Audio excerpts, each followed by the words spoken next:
I want to talk about strategy. And I want to talk about some of the strategies that are beginning to evolve and how different groups are working together in a way that they never have before, but also why. And let me just give you a WWF's kind of reasons for doing this. This is our 50th anniversary. We started focusing on species and then on places to protect them, national parks, protected areas, et cetera. Then we worked with local communities to protect those parks, et cetera. But increasingly, we found two things. That the threats are not from local communities. They're by and large from commodities. And that all of the money we have spent on conservation for 50 years, and I would say we're arguably the largest, globally most penetrating environmental NGO, all the money we've spent, more than $10 billion, is less than most major companies spend on messaging in 1 year. Who's going to win that battle? It's not going to be the NGOs that put all their money into a single advertisement that shows once against the onslaught of others. So we've got to figure out how to work with others. Also, it's become clear that we don't buy or sell anything. The people who buy and sell are the ones that are actually changing the world as we know it, and the ones that we have to work with to change the world and keep it what we want. So what I want to focus on is really this tagline, sustainability as a pre-competitive issue, where entities have to work together. We actually need collusion around sustainability at every level with every type of institution. As was said, I worked a lot with refugees and famine victims, and I was in Ethiopia and heard a person say something like this, and it's stuck with me ever since. It's time for us to wake up to the fact that we live on one planet. There aren't two, there aren't 10. We have to live within the constraints of that planet, and right now we don't. We've put out an index called the Living Planet Report every other year, and it shows, the last edition, that we're at about 1.5 planets worth of consumption. We're living beyond what is renewable, even for those things that are renewable, like forest and fish and soil. You can't keep that up. If we were farmers, we'd be eating our seeds. If we were bankers, we'd be living off the principal. We need to get beyond that. We're literally, quite literally, eating the planet. And in fact, the primary way that we're eating the planet is through food. If we don't get where and how we produce food right in the next 40 years, we can turn off the lights and go home. There will be no biodiversity left as we know it today. These are the countries that have taken parks and protected areas out of existence or that have downgraded them. And this is a trend. As pressure comes for more food, we're going to lose parks. We're going to lose protected areas. We know that. It's not rocket science. We can figure that out. If it comes down to the choice of feeding your kid or cutting a tree, what are you going to do? You're going to cut the tree every time. So this is a trend that we need to be very careful about. And that was with 6.5 billion people. Everything I've been talking about. And we know we're going to have 2 to 3 billion more. Depends on who you talk to. We know that income is going to increase by 2.9 times per capita what it is today, but in many developing countries it will be 5 times more because our incomes won't increase as much. Consumption is going to double. Food consumption is probably, or the food produced will need to increase by 80%, maybe not quite double. But the real kicker is that 70% of people in 2050 are going to live in cities. And that's more than are alive on the planet today. And while cities can produce a lot of their nutrients, it's very hard for them to produce their calories, their energy. And nutrients only come to 7 to 10% of the diet. The rest is calories. So where's that food going to come from? And at what cost? How is it going to be produced? This is the challenge. In the next 40 years, we have to produce as much food as we have in the last 8,000. How are we going to do that? Any of you want to know my thoughts about that? I'll send you a little paper I wrote, but this talk isn't about food. This talk's about something else. We can't do everything. And what we've learned in World Wildlife Fund is that we've got to focus. We still do species. We still work on protected areas. That's the cornerstone of what we do. But by itself, that strategy will fail. We've got to address threats as well. We decided we've only got so much money. There's only so many places we can work. What are those places? These are the 35 that we think are the most important from a biodiversity and ecosystem services point of view. If you look at what the major threats are to these places, it's these. These 15 commodities, mostly agricultural, some livestock, also fish, wild-caught, aquaculture, forest, paper products. This is how you see them.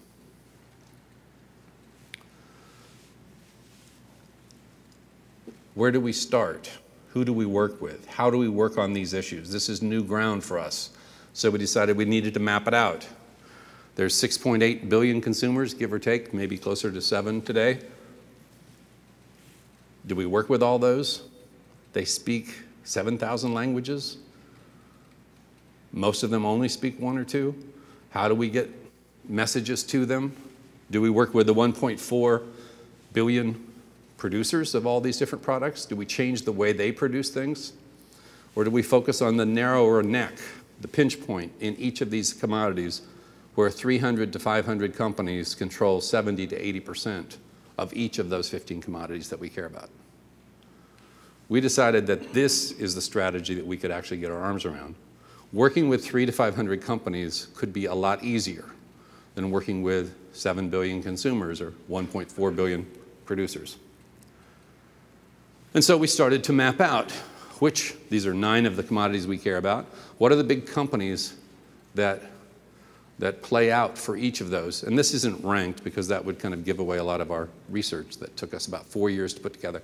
But these are all in the top 100 or so for each of these commodities.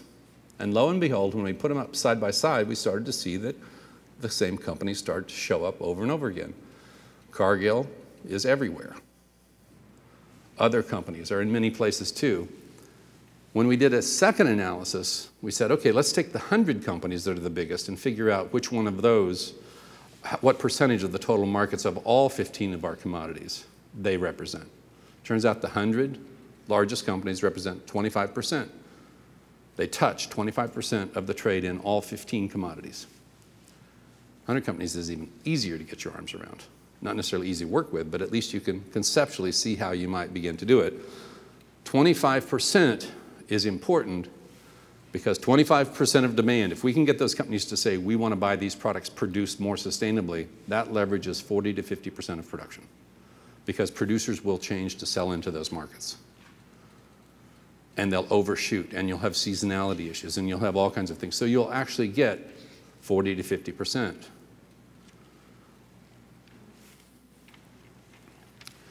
So we've started signing up agreements with these companies to work with them. The green ones are the ones that we're working with. The yellow ones are the ones that we're in discussion with. It takes 8 to 15 touches to actually get the first meeting with each of these companies. And the touch has to be at different levels with different people. It can't just be with one person. So this is a cultivation, incubation process that takes a long time. This represents about 4 years of work.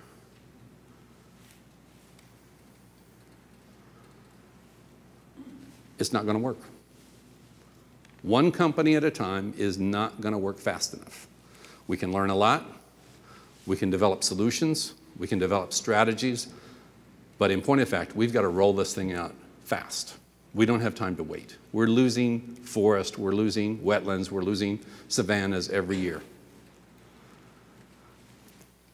We can actually accelerate change by working with groups, not just individuals.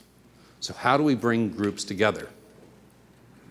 Well, one thing we can do is look at all those 15 commodities and create or ensure that there are credible standards that companies can buy products against. So we've spent a lot of time developing standards. We developed the FSC, we developed the MSC. These are the Forest Stewardship Council, the Marine Stewardship Council. We've since done it for almost all those other commodities. The ones that are still in the process are shrimp and are dairy and beef. And those are in the works at this point. So you start with a problem in these roundtables. You figure out there are unacceptable impacts, there are practices that are producing these impacts, and companies know it, and there's risk. You know, Nestle's doesn't like to have a Kit Kat bar with an orangutan finger coming out of it in an ad on YouTube. It's not really a great image that the company would like. So there's risk associated with deforestation, with biodiversity loss. We bring together the companies, and this just shows the private sector companies, but there are also NGOs, there are government agencies, there are universities, researchers, et cetera, in each of these kind of roundtables. The goal of the roundtable is to be science-based, to identify 4, 6, or 8 key impacts that we can work on. We can't work on more than that.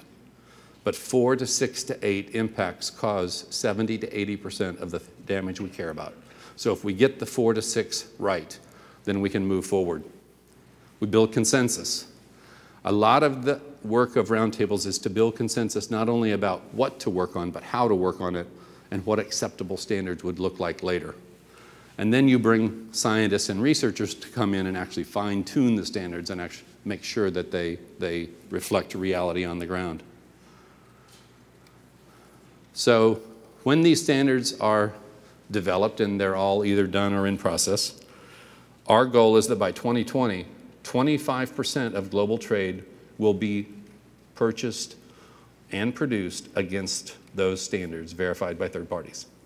And we're well on our way to achieving that for those 15 commodities. We're on track.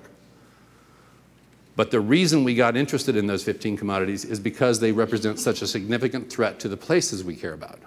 And so our second goal is that 75% of those commodities that are produced in the places we care about will be produced against these standards. And we're nowhere close on that one. That's going to be much tougher. We think we can use the global demand to pull that, but now we've got to reinvest. And this is investing mostly in BRICS, in Brazil, Russia, Indonesia, India, China. We've got to invest in those countries because that's what's going to determine the fate of many of these, either from the production or the consumption point of view. Another multi-group process is the Climate Savers Computation Initiative. The goal of this is to create standards that are better than Energy Star, that take energy out of the use of IT equipment, both hardware and software. Nearly 700 companies have joined this group, and the goal is to reduce by 50% the amount of energy it takes to run any IT equipment by June, end of June this year. And then to save consumers about $5.5 billion in the process in terms of energy bills. The strategy is to get manufacturers to commit to develop energy or specs that reduce energy that much, and to get the buyers to agree to buy it, because it's going to cost a little more. So nobody wants to be the first to go out on the limb unless there's going to be a guarantee that somebody will give them a fair shake in the marketplace. 70 to 90% of global IT, both hardware and software, is part of this group. The change has already happened. It's well on the way of achieving this particular goal. And this is a little bit like the drunk looking for the keys under the light post because that's where the light's better. The real issue here is not consumer use. The real issue is how you manufacture the product and whether you use virgin aluminum or recycled aluminum. If you use recycled aluminum, you reduce energy use by 95%. So now the goal is to take these 700 companies and go and block to China and say, we want to buy IT equipment that's produced with green energy. That's phase 2. We're just going to get started on that. But the strategies have to start where you can and then move forward. The Consumer Goods Forum, 400 companies, retailers, and brands. Some of them have decided, I think about 20, have decided to take deforestation out of their supply chains. And deforestation is one of the single most significant causes of climate change. So taking deforestation out of supply chains is a big step in the right direction. These are the companies that have agreed to do it. Again, the target is 2020, and we're the NGO that's actually helping them figure out how to move forward on this. Keeping the strategy focused. 5 commodities: beef, soy, palm oil, paper, timber. That's it. 3 countries: Brazil, Indonesia, and Russia. That accounts for 50% of deforestation today, those 3 countries, and greenhouse gas emissions. But let's say we get these companies, and we increase from 20 up to 50 companies that sign this declaration. That's going to be about $1.5 trillion worth of consumer sales. And that's great. Nothing wrong with that. But why don't we create a finance group that won't finance deforestation and bring banks together to do the same thing? Because we know the risk is going to be lower. We know there are markets to sell these products, so why not create companies that actually produce them the way that companies want to buy them? There's a lot of work out here to be done, is what I'm saying. So anybody who wants to pick up part of this strategy is welcome to.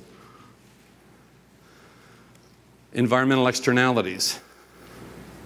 Have you created the finance group? We've talked to eight of them, and it looks like we're going to start in Brazil because we have sufficient traction to do it. And then we'll use the learnings there to move to Indonesia. And the companies are the IFC and the World Bank, more on the public side. Rabobank, HSBC, Credit Suisse, Credit Agricole, and Banco do Brasil, and BNDES in Brazil. So those are huge banks. This is 95% of the lending in Brazil. One of the problems is that we don't pay the price of anything we buy because we don't pay for the environmental externalities. So how could we bring externalities back into pricing? The Consumer Goods Forum is taking deforestation out of their supply chains. Great, great idea. Why don't they bring carbon back in? Why don't they buy carbon and commodities at the same time? Why don't they reward farmers for actually sequestering carbon or avoiding carbon or changing the trajectory of carbon intensity of the products they make? That would be novel. That would be new. Let's do that too. That's what this body of work is about. So I just want to show externalities with numbers, looking at water specifically. So these are common products on the left. This is how much raw material it takes to make that product. This is how much water that it takes, green, blue, and gray water. So some is important, some is not, to make that amount of raw material. And this is the entire price the farmer was paid. So divide the entire price by the amount of water. Is that enough for a decent price of water? In any of those cases? We are not paying the full cost. Now, this isn't just a theoretical issue. This is a planet. We all live on it. We all depend on it being sustainable. So we've got to figure out how to bring these costs in. If we brought all the costs in at the same time, we would swamp the system. The price of food would triple, easily. The subsidies from nature are at least 10 times greater than the subsidies from governments for agriculture. All governments combined. So we've got to get this one right. Let's start with what we got, which is carbon. We've got markets for carbon. Now, markets already buy a lot of different traits. Why can't we add one more to it? Works pretty well. Why don't we get the private sector involved in creating these markets rather than governments? Governments don't really know how to create markets. They know how to regulate them. They know how to keep them secure and safe and good for people, but they are not good at creating markets. So we're just now got some money from the Dutch government to do assessments of these crops to see how much carbon different farmers in different parts of the world producing these would have to sell with their commodity. Is it 1 ton of carbon with every ton of sugarcane? Is it ½ a ton? Is it 3 tons? We need to have an idea of what those numbers are, and then we need to draft and peer review a kind of financial approach to how you would do this. Do you use a book and claim system? Do you use segregated systems of carbon, et cetera? I'm not going to go into details on all that. If you want to know, I can send you some information. But that's where that thinking is. Start with what you have a market for, carbon. Then maybe add water, and then maybe pollinators. It may be a decade, 2 decades, 10 decades before we get to biodiversity. But we can whittle away at it, and we can add more things back into the price.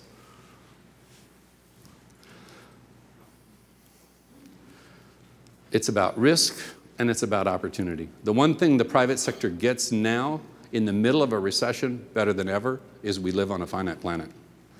And if they don't start guaranteeing access to resources, they're going to be not a company anymore because they won't be able to manufacture things.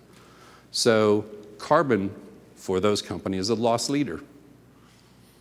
It's 1% of the commodity purchase, 2% max. If they can buy carbon and have a 5 or 10 or 20-year contract with the grower, then that gives them access to that raw material. So it becomes a supply chain management issue. So what was a problem in the past is an opportunity today. And that's what we're beginning to see. The private sector is way ahead of the public on this issue. And the private sector in the US, incidentally, is way ahead of Europe on this issue.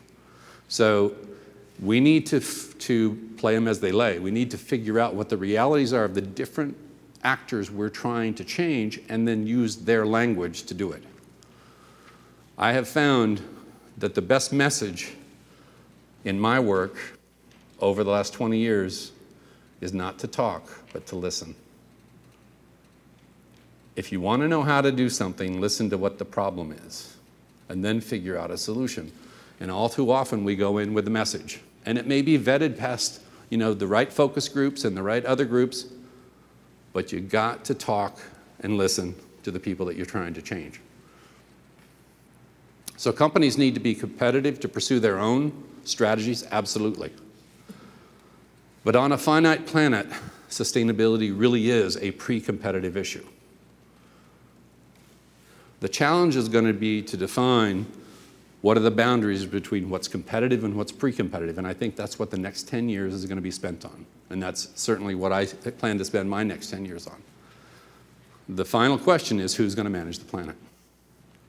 We all have to. And right now, governments aren't doing the job, so other people are going to have to step up. Thank you.